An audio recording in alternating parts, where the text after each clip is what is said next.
Greetings. My name is Allison Dean, and it is my pleasure to welcome you into my study in Chelmsford, England. I'll be reading Chapter 2 of Anne of Green Gables. First time I ever read this book was from a copy like this, with this cover, that I'd saved my babysitting money and my allowance to purchase back in the mid-1960s. But it's a bit fragile, so I'm going to read to you from my 1930s Harrop's edition. But before we start, I'm going to introduce you to our reading companions for this afternoon. Up here is Cuddles. He's my son's bear, and he's about 35 years of age. And beside him is Cuddle Up Book Bear. That's what it says on his chest, and he has his own teddy. This is Manny Bear, sent to me from New York by my lovely sister Andrea Mackenzie, many adventures and trips and years ago. Next to him is his cousin Fletcher, given to me by my late Aunt Claire in Ottawa. He is a literacy bear, according to the tag. And next to him is Brother Catfile. No reading in this household is ever complete without having one of our, quote, religious, unquote, teddies with us. So I invite you to sit back and enjoy Chapter 2 of Anne of Green Gables, Matthew Cuthbert is Surprised. Matthew Cuthbert and the sorrel mare jogged comfortably over the 8 miles to Bright River.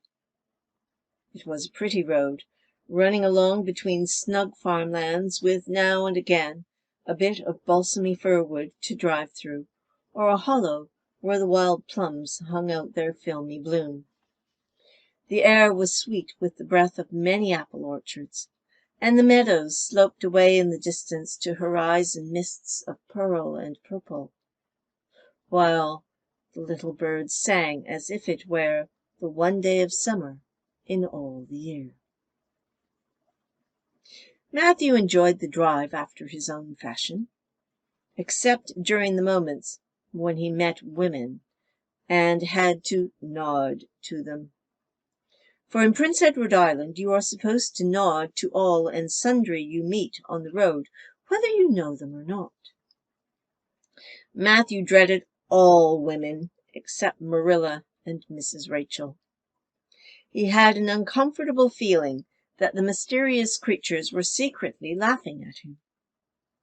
He may have been quite right in thinking so, for he was an odd-looking personage, with an ungainly figure and long iron-gray hair that touched his stooping shoulders, and a full, soft, brown beard, which he had worn ever since he was 20. In fact, he had looked at 20 very much as he looked at 60, lacking a little of the grayness. When he reached Bright River, there was no sign of any train. He thought he was too early, so he tied his horse in the yard of the small Bright River Hotel and went over to the station house. The long platform was almost deserted, the only living creature in sight being a girl who was sitting on a pile of shingles at the extreme end. Matthew, barely noting that it was a girl, sidled past her as quickly as possible without looking at her. Had he looked, he could hardly have failed to notice the tense rigidity and expectation of her attitude and expression. She was sitting there waiting for something or somebody. And since sitting and waiting was the only thing to do just then, she sat and waited with all her might and main. Matthew encountered the station master locking up the ticket office preparatory to going home for supper, and asked him if the 5:30 train would soon be along. "The 5:30 train has been in and gone half an hour ago," answered that brisk official. "But there was a passenger dropped off for you, a little girl. She's sitting out there on the shingles. I asked her to go into the ladies' waiting room, but she informed me gravely that she preferred to stay outside. There is more scope for imagination, she said. She's a case, I should think. Not expecting a girl, said Matthew blankly. It's a boy I've come for. He should be here. Mrs. Alexander Spencer was to bring him over from Nova Scotia for me. The station master whistled. Guess there's some mistake, he said. Mrs. Spencer came off the train with that girl and gave her into my charge. Said you and your sister were adopting her from an orphan asylum, and that you would be along for her presently. That's all I know about it, and I haven't got any more orphans concealed hereabouts. I don't understand, said Matthew helplessly, wishing Marilla was at hand to cope with the situation. Well, you'd better question the girl, said the station master carelessly. I dare say she'll be able to explain. She's got a tongue of her own, that's for certain. Maybe they were out of boys of the brand you wanted. He walked jauntily away, being hungry, and the unfortunate Matthew was left to do that which was harder for him than bearding a lion in its den. Walk up to a girl, a strange girl, an orphan girl, and demand of her why she wasn't a boy. Matthew groaned in spirit as he turned about and shuffled gently down the platform towards her. She had been watching him ever since he had passed her, and she now had her eyes on him. Matthew was not looking at her, and would not have seen what she was really like if he had been. But an ordinary observer would have seen this. A child of about 11, garbed in a very short, very tight, very ugly dress of yellowish white winsey. She wore a faded brown sailor hat, and beneath the hat, extending down her back, were 2 braids of very thick, decidedly red hair. Her face was small and white and thin, also much freckled. Her mouth was large, and so were her eyes, that looked green in some lights and moods and gray in others. So far, the ordinary observer, an extraordinary observer, might have seen that the chin was very pointed and pronounced, that the big eyes were full of spirit and vivacity, that the mouth was sweet-lipped and expressive, that the forehead was broad and full.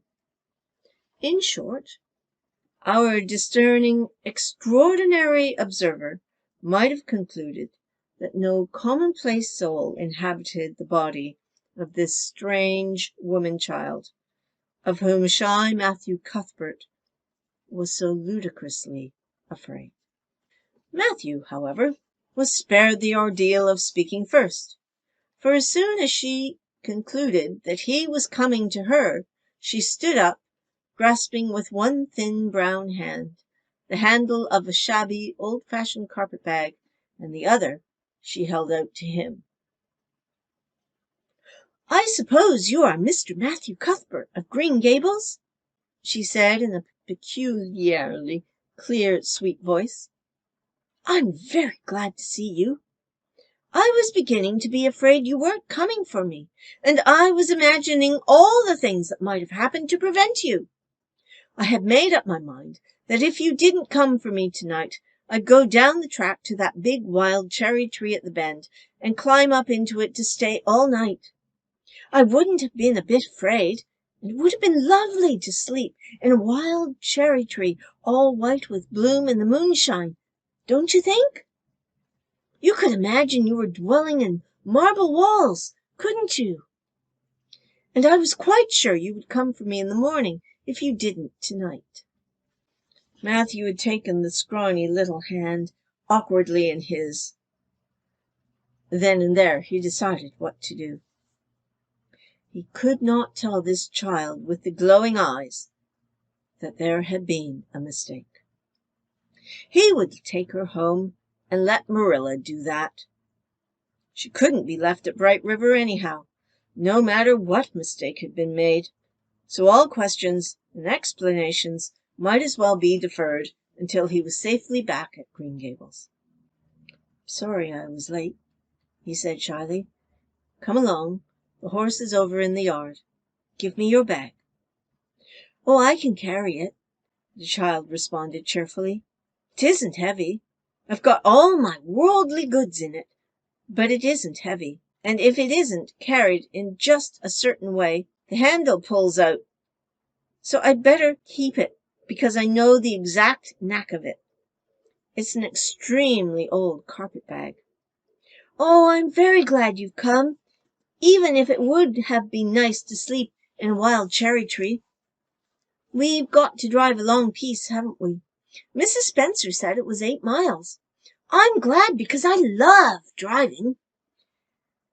Oh, it seems so wonderful that I'm going to live with you and belong to you. I've never belonged to anybody, not really, but the asylum was the worst. I've only been in it 4 months, but that was enough. I don't suppose you ever were an orphan in an asylum, so you can't possibly understand what it is like. It's worse than anything you could imagine. Mrs. Spencer said it was wicked of me to talk like that, but I didn't mean to be wicked. It's so easy to be wicked without knowing it, isn't it? They were good, you know, the asylum people, but there is so little scope for the imagination in an asylum, only just in the other orphans.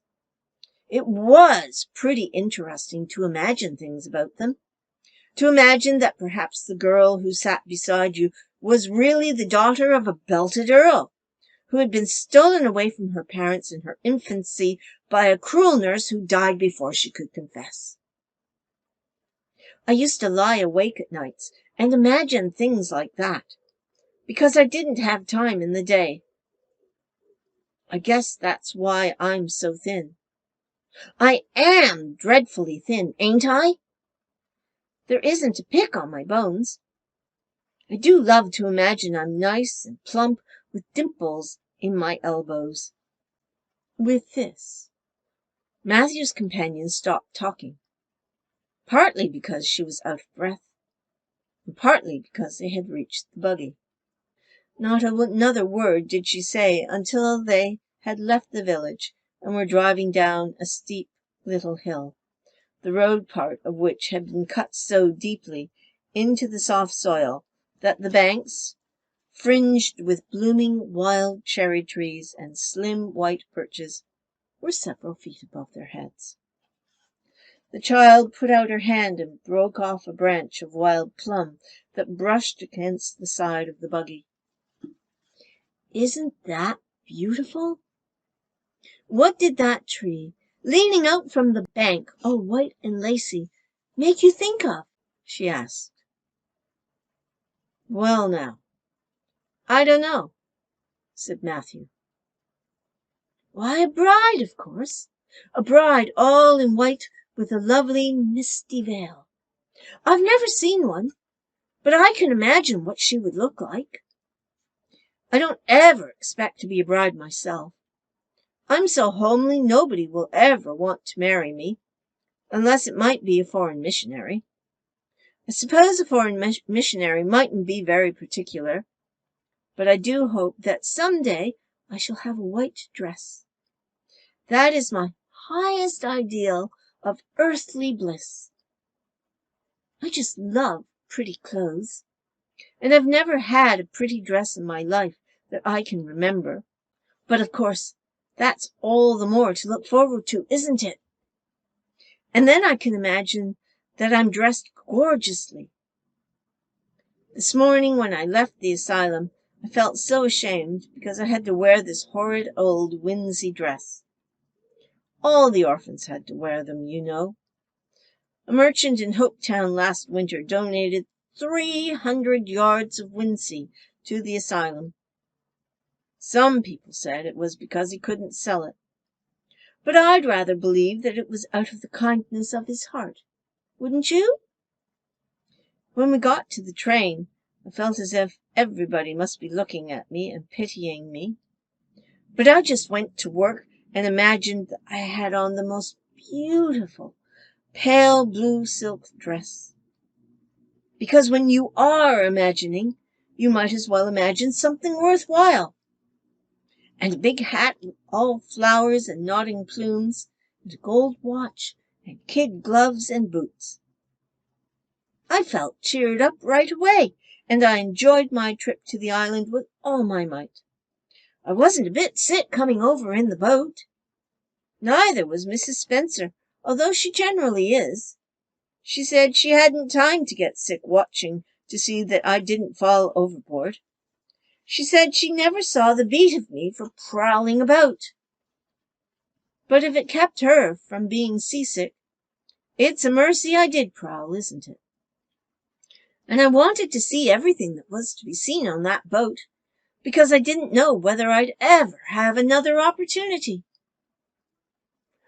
Oh, there are a lot more cherry trees all in bloom. This island is the bloomiest place. I just love it already, and I'm so glad I'm going to live here. I've always heard that Prince Edward Island was the prettiest place in all the world, and I used to imagine I was living here. But I never really expected that I would. It's delightful when your imaginations come true, isn't it? And those red roads are so funny. When we got into the train at Charlottetown, and the red roads began to flash past, I asked Mrs. Spencer what made them red, and she said she didn't know, and for pity's sake not to ask her any more questions.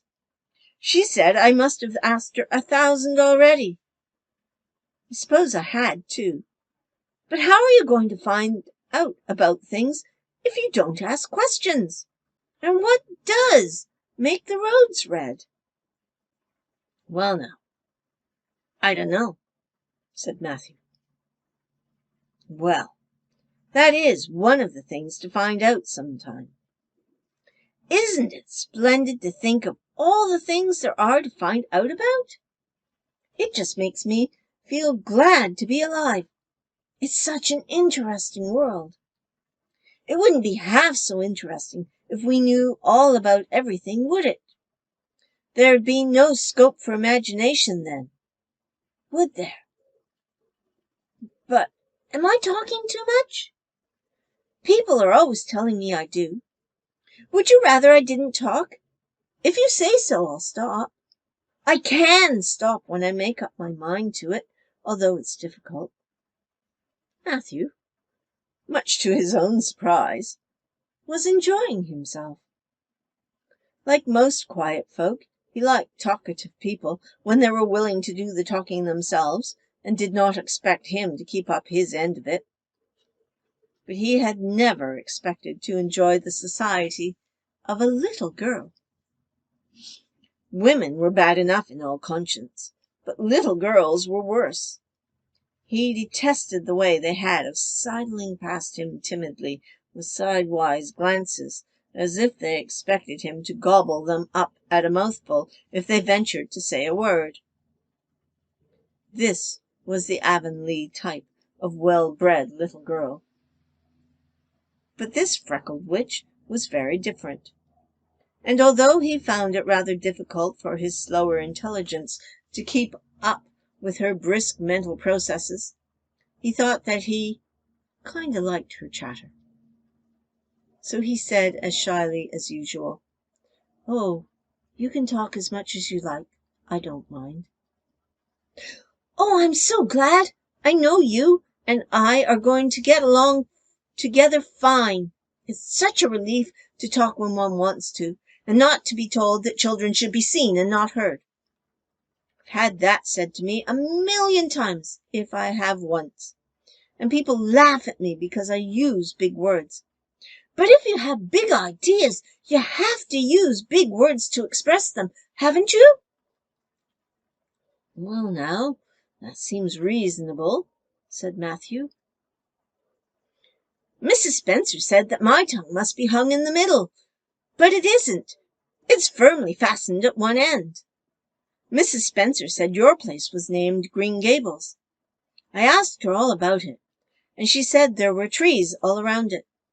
I was gladder than ever. I just love trees. And there weren't any at all about the asylum, only a few poor weeny-teeny things out in front with little whitewashed cagey things about them. They just looked like orphans themselves, those trees did. It used to make me want to cry to look at them. I used to say to them, "Oh, you poor little things." If you were out in a great big woods with other trees all around you, and little mosses and June bells growing over your roots, and a brook not far away, and birds singing in your branches, you could grow, couldn't you? But you can't where you are. I know just exactly how you feel, little trees. I feel sorry to leave them behind this morning. You do get attached to things like that, don't you? Is there a brook anywhere near Green Gables? I forgot to ask Mrs. Spencer that. Well, now, yes. There's one right below the house. Fancy! It's always been one of my dreams to live near a brook. I never expected I would, though. Dreams don't often come true, do they? Wouldn't it be nice if they did? But just now I feel pretty nearly perfectly happy. I can't feel exactly perfectly happy because, well, what color would you call this? She twitched one of her long, glossy braids over her thin shoulder and held it up before Matthew's eyes. Matthew was not used to deciding on the tints of ladies' tresses, but in this case there couldn't be much doubt. It's red, ain't it? He said. The girl let the braid drop back with a sigh that seemed to come from her very toes and to exhale forth all the sorrows of the ages. Yes, it's red, she said resignedly. Now you can see why I can't be perfectly happy. Nobody could who had red hair. I don't mind the other things so much, the freckles and the green eyes and my skinniness. I can imagine them away. I can imagine that I have a beautiful rose-leaf complexion and lovely starry violet eyes. But I cannot imagine that red hair away. I do my best. I think to myself, now my hair is a glorious black, black as the raven's wing. But all the time I know it is just plain red, and it breaks my heart. It will be my lifelong sorrow. I read of a girl once in a novel who had a lifelong sorrow, but it wasn't red hair. Her hair was pure gold, rippling back from her alabaster brow.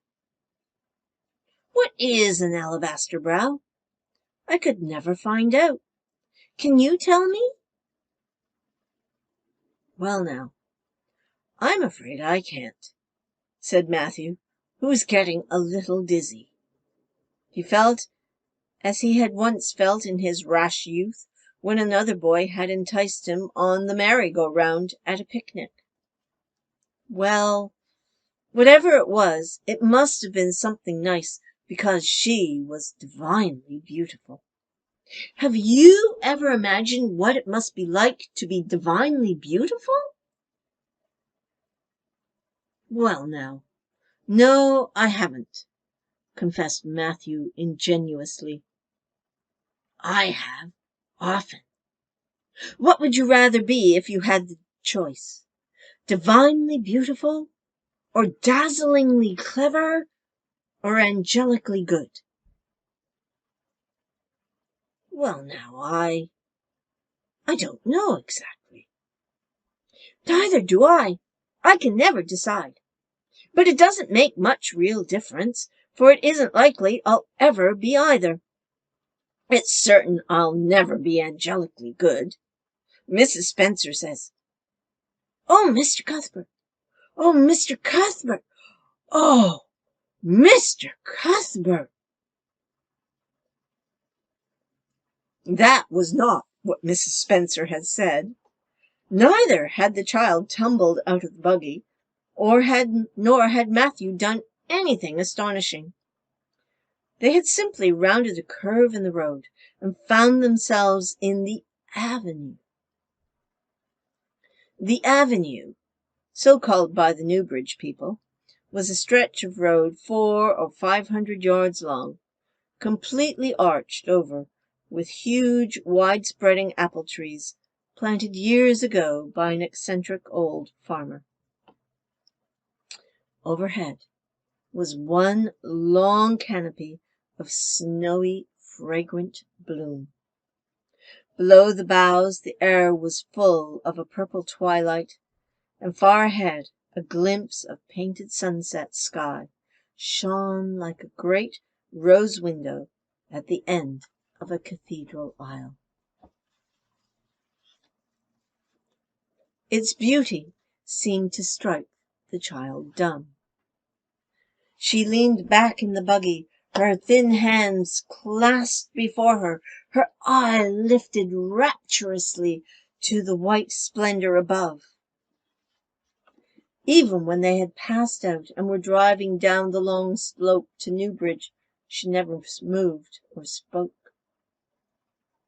Still, with rapt face, she gazed afar into the sunset west, with eyes that saw visions trooping splendidly across that glowing background. Through Newbridge, a bustling little village where dogs barked at them, and little boys and small boys hooted, and curious faces peered from the windows, they drove, still in silence.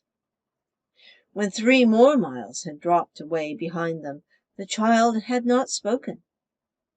She could keep silence, it was evident, as energetically as she could talk. "I guess you're feeling pretty tired and hungry," Matthew ventured at last, accounting for her long visitation of dumbness with the only reason he could think of. "We haven't very far to go now. Only another mile." She came out of her reverie with a deep sigh, and looked at him with the dreamy gaze of a soul that had been wandering afar, starlit. "Oh, Mr. Cuthbert," she whispered, "that place we came through, that white place, what was it?" "Well, now, you must mean the avenue," said Matthew after a few moments of profound reflection. "It is kind of a pretty place." "Pretty? Oh, pretty doesn't seem the right word to use, nor beautiful either. They don't go far enough. Oh, it was wonderful, wonderful. It's the first thing I ever saw that couldn't be improved upon by imagination. It just satisfied me here." She put one hand on her breast. It made a queer, funny ache, and yet it was a pleasant ache. "Did you ever have an ache like that, Mr. Cuthbert?" "Well, now, I just can't recall that I ever had. I have it lots of times, whenever I see anything royally beautiful. But they shouldn't call that lovely place the Avenue. There is no meaning in a name like that. They should call it, let me see,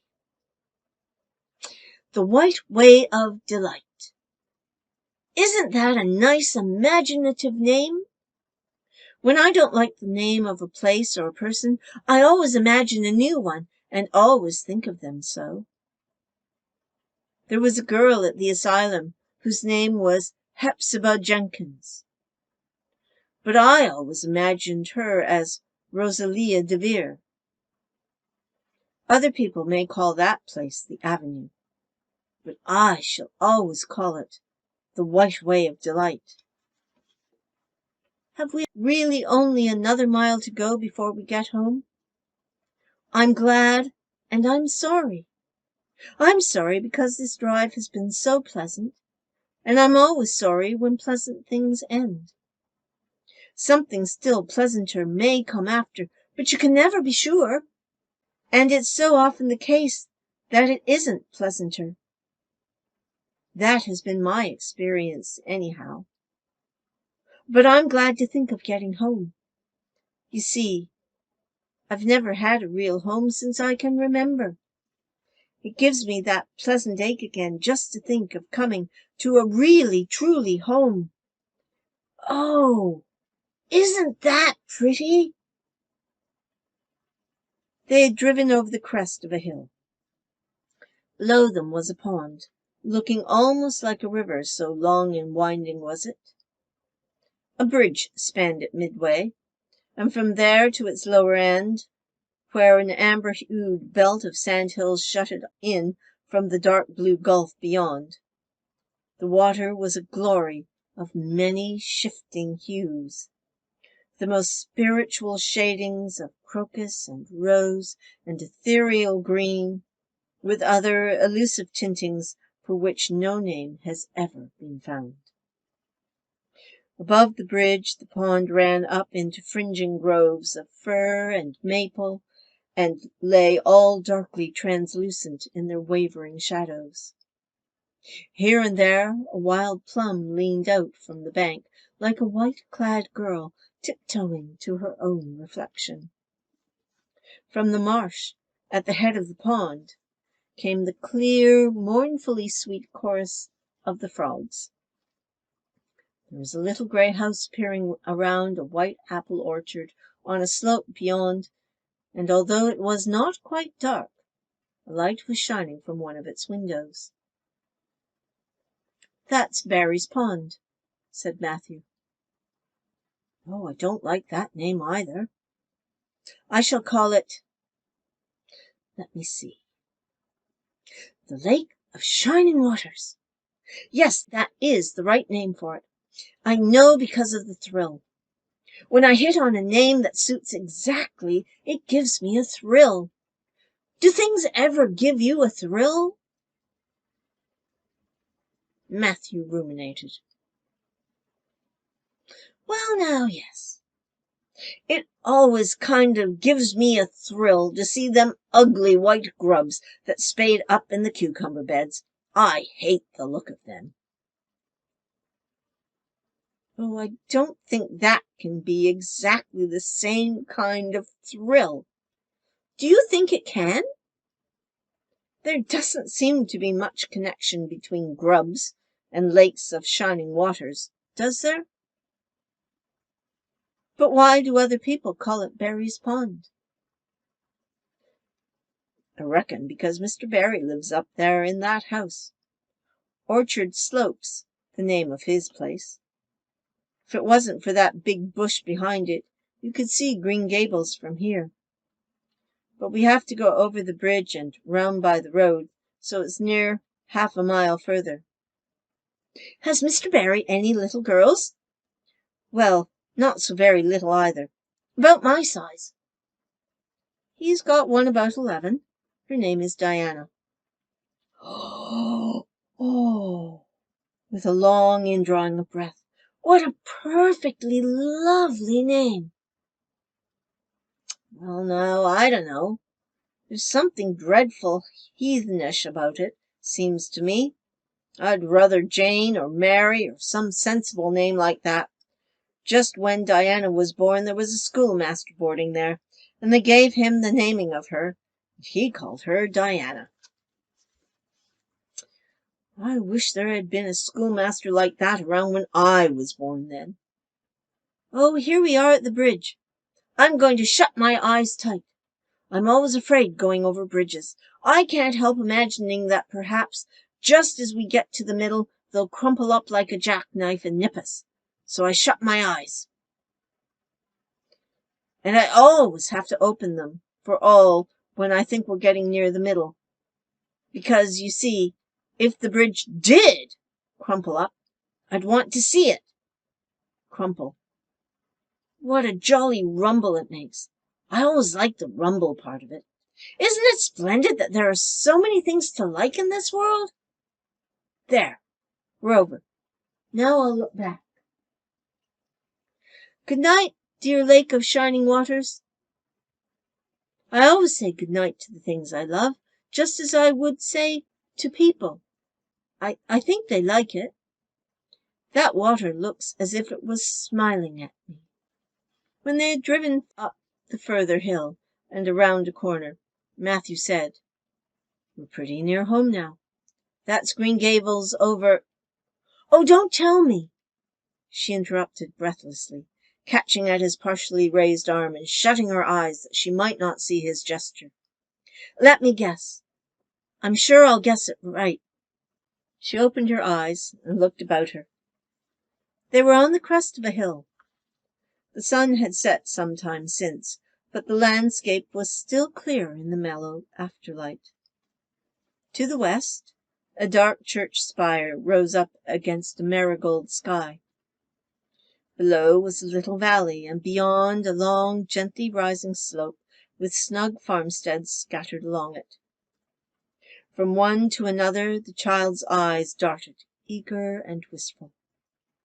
At last they lingered on one away to the left, far back from the road, dimly white with blossoming trees in the twilight of the surrounding woods. Over it, in the stainless southwest sky, a great crystal-white star was shining like a lamp of guidance and promise. That's it, isn't it? She said, pointing. Matthew slapped the reins on the sorrel's back delightedly. Well, now you've guessed it. I reckon Mrs. Spencer described it so's you could tell. No, she didn't. Really, she didn't. All she said might just as well have been about most of those other places. But I hadn't any real idea what it looked like. But just as soon as I saw it, I felt it was home. Oh, it seems as if I must be in a dream. Do you know, my arm must be black and blue from the elbow up, for I've pinched myself so many times today. Every little while a horrible, sickening feeling would come over me, and I'd be so afraid it was all a dream. Then I'd pinch myself to see if it was real, until suddenly I remembered that even supposing it was only a dream, I'd better go on dreaming as long as I could. So I stopped pinching. But it is real, and we're nearly home. With a sigh of rapture, she relapsed into silence. Matthew stirred uneasily. He felt glad that it would be Marilla and not he who would have to tell this waif of the world that the home she longed for was not to be hers after all. They drove over Lynn's Hollow, where it was already quite dark, but not so dark that Mrs. Rachel could not see them from her window vantage, and up the hill and into the long lane of Green Gables. By the time they arrived at the house, Matthew was shrinking from the approaching revelation with an energy he did not understand. It was not of Marilla or himself he was thinking, or of the trouble this mistake was probably going to make for them, but of the child's disappointment. When he thought of that rapt light being quenched in her eyes, he had an uncomfortable feeling that he was going to assist at murdering something. Much the same feeling that came over him when he had to kill a lamb or a calf or any other innocent little creature. The yard was quite dark as they turned into it, and the poplar leaves were rustling silkily all around it. "Listen to the trees talking in their sleep," she whispered, as he lifted her to the ground. "What nice dreams they must have." Then, holding tightly to the carpet-bag which contained all her worldly goods, she followed him into the house. That ends chapter 2 of Anne of Green Gables. I hope you've enjoyed it.